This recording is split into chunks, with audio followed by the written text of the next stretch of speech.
சிவாய் நம்ம ரெட்ரோ ஆன்மீக சேனலை பார்த்துருக்கிற அனைவருக்கும் வணக்கம். நான் உங்கள் ஜோதிடர் கருப்பசாமி கேஜிஎஃப். 2025 குரு பகவானுடைய வக்ர பெயர்ச்சின்னா குரு பகவான் தான் ராசியிலேருந்து அடுத்த ராசி இருக்க கடக ராசிக்கு பேச்சுக்கிறதுக்கு நான் உன் ராசிக்கு வரப்போகிறேன், இந்தந்த பலன்களை வாரி வழங்க போகிறேன் அப்படின்னு சொல்லக்கூடிய ஆதங்கத்தை கொடுக்கறதுக்கு தான் பெயர்ச்சி, வக்ர பெயர்ச்சி. ஒரு வருஷத்துக்கு குரு பகவானுடைய பெயர்ச்சி பொதுவாகவே இருக்கும். குரு பகவான் மிதுன ராசியில் இருக்காரு. அப்போ அந்த மிதுன ராசியில் குரு பகவான் இருக்கும்போது இந்த வக்ர பெயர்ச்சினா அவர் நிலையாக ஒரு இடத்துல உட்கார்ந்து நம்மளுக்கு என்னென்ன பலன்களை தரப்போறாரு, எந்தெந்த ராசிகளுக்கெல்லாம் யோகத்தை கொடுக்க போறாரு, எந்தெந்த ராசிக்காரர்களுக்கு சிறு சிறு நஷ்டத்தை கொடுக்க போறாரு அப்படின்னு பார்க்கறது தான் இந்த வக்ர பெயர்ச்சியுடைய தன்மை. குரு பகவான் ஒரு ஜாதகத்தில் யோகமா இருந்தாருன்னா வீடு, நிலம், சொத்து, சுகம், வண்டி, வாகனம், கல்யாணம் ஆகி குழந்தை இல்லாதவனுக்கு ஒரு குழந்தை. குருனா குழந்தை, குருனா தங்கம். யார் தங்கங்க வாங்க போறாங்க, எந்தெந்த ராசிக்காரங்க தங்கத்தை விற்க போறாங்க, அடமானம் வைக்க போறாங்க, எந்த ராசிக்காரங்க தங்கத்தை அடமானம் வைக்கிறாங்களோ அவங்களுக்கு குரு பலன் கெட்டு போச்சுன்னு அர்த்தம். இப்படி குரு பகவானுடைய பலன் நம்மளுக்கு தெளிவா கிடைக்கிறதுக்கு நம்ம என்ன வழிபாடுகள் பண்ணணும், அந்த குரு பலன் கிடைக்கிறதுக்கு நம்மளை எப்படி பக்குவப்படுத்தணும், எந்த சாமியை வழிபடணும், எப்படி வழிபடணும். குரு பகவான் பெயர்ச்சி சொல்ல போனா எல்லா ஜாதகத்துக்குமே நல்லதுதான் கொடுக்க போறாரு. நலிஞ்சவனை உயர்த்தி கொடுப்பாரு, குப்பமேட கோபுரமாக்கி கொடுப்பாரு. குலதெய்வத்தையும் வழிபட்டு வந்தா குரு பகவானுடைய பெயர்ச்சி, அது வக்ர பெயர்ச்சியோ இல்ல சாதா பெயர்ச்சியோ, நம்ம வாழ்க்கையில குருவுடைய கடாட்சியம் கடைக்கண் பார்வை பட்டுட்டாலே நம்ம வாழ்க்கை யோகம்தான். நிறைய பேர் இன்னைக்கு கஷ்டப்படுறதுக்கு காரணம் குரு பலன் இல்லாம தான். திருவண்ணாமலையை எடுத்துக்கோங்க. கிரிவல பாதையில் இன்னைக்கு சந்நியாச கோலத்துல தவ கோலத்துல இருக்கக்கூடியவங்களுடைய தன்மைக்கு காரகனும் குரு தான். ஒரு ஜாதகத்துல ஒருத்தன் பிச்சை எடுக்கிறான்னா, யாசகம் வாங்குறான்னா, அவங்களுக்கு ஜாதகம் உல்டாவா போனாலும் யாசகம் வாங்கணும். அது குரு பகவான் கெட்டு போனா. குரு பகவானும் நம்ம முருகக் கடவுளும் ஒண்ணு. ஜாதக ரீதியா குரு வக்ர பேச்சு ஆகிறது சந்திரனுடைய வீடுன்னு சொல்லக்கூடிய கடக ராசியில. குரு சந்திர யோகம்னா சூப்பரான நேரம். மீன ராசிக்கு அதிபதி குரு பகவான். உங்க ராசியிலேயே குரு பகவான் இருக்காரு. உங்க ராசிக்கு நட்சத்திர அதிபதியும் குரு பகவான் இருக்காரு. இன்னைக்கு பெயர்ச்சி ஆகிறதே குரு சந்திர யோகத்துல 5வது வீட்டுல தான் பெயர்ச்சி ஆகிறாரு. நீங்க தாங்க யோகக்காரு. மண்ணும் வாங்குவீங்க, பொண்ணும் வாங்குவீங்க, மாளிகையும் கட்டக்கூடிய தருணம் இந்த 2.5 மாசத்துக்குள்ள இருக்கு. கோடி ரூபாய் கடன் வாங்கினாலும் இந்த ஐப்பசி மாசம் அடமலை முடியதுக்குள்ள உங்க கடன் அடைஞ்சிரும். யார் மூலியமாது, எவர் மூலியமாது.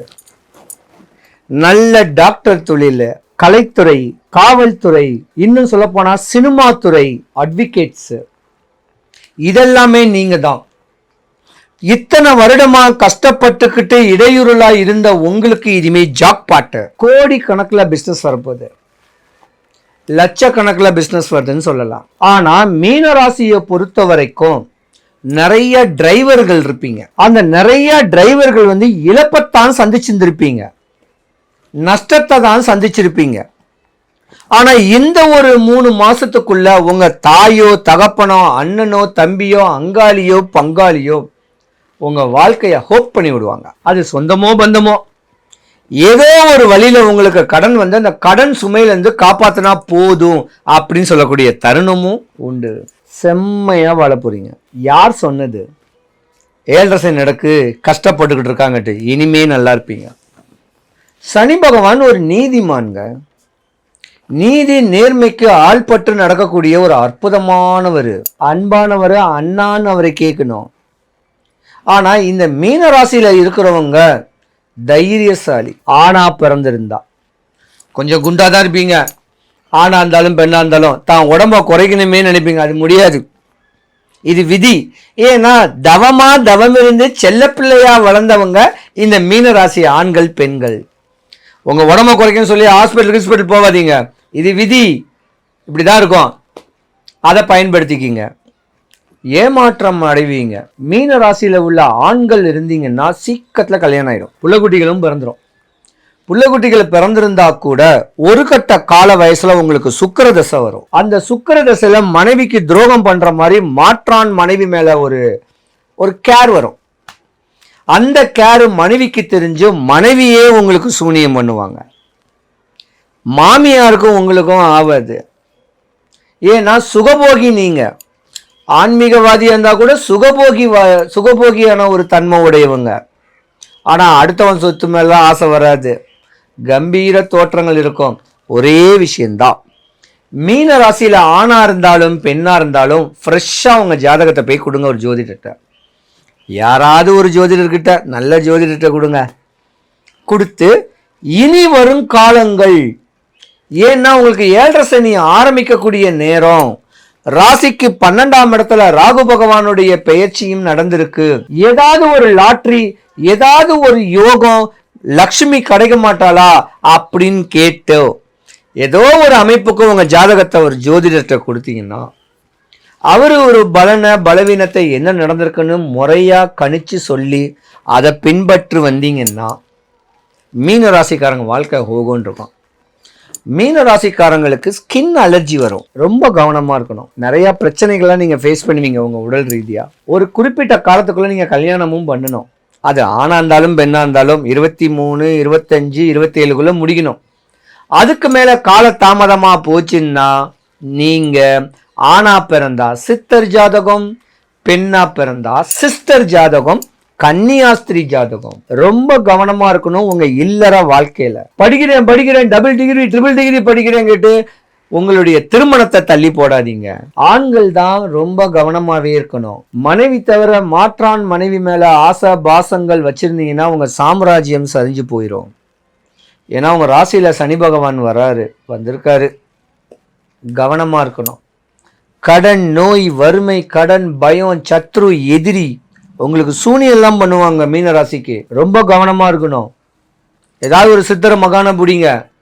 முடிஞ்ச அளவுக்கு நீங்க நல்ல ஜோதிடரை பார்த்து உங்க ஜாதகத்தை கொடுக்கறது நல்லதுங்க. மேச ராசி முதல் மீன ராசி வரைக்கும் இந்த குரு பெயர்ச்சி, வக்ர பெயர்ச்சியிலிருந்து தப்பிக்கிறதுக்கு ஒரு சூட்சம வழிபாடே இருக்குது. என்னன்னா குருவும் முருகக் கடவுளும் ஒண்ணு. முருகக் கடவுளுக்கு 6000 கோயில் இருக்கு, 6 முருகன் கோவில் இருக்கு. நம்ம வடபழனி முருகன் கோவிலுக்கு ஒரு தனி சக்தியே இருக்கு. ஏதாவது செவ்வாய்க்கிழமையில இல்ல வீக் டேஸ்ல கோயில் வளாகத்துல, கோயில் குளத்தாண்ட பூ வித்துக்கிட்டு இருப்பாங்க. அந்த பூ வித்துக்கிட்டு இருக்கிறவங்களுக்கு 5 முழம் மல்லிகை பூ வாங்குங்க.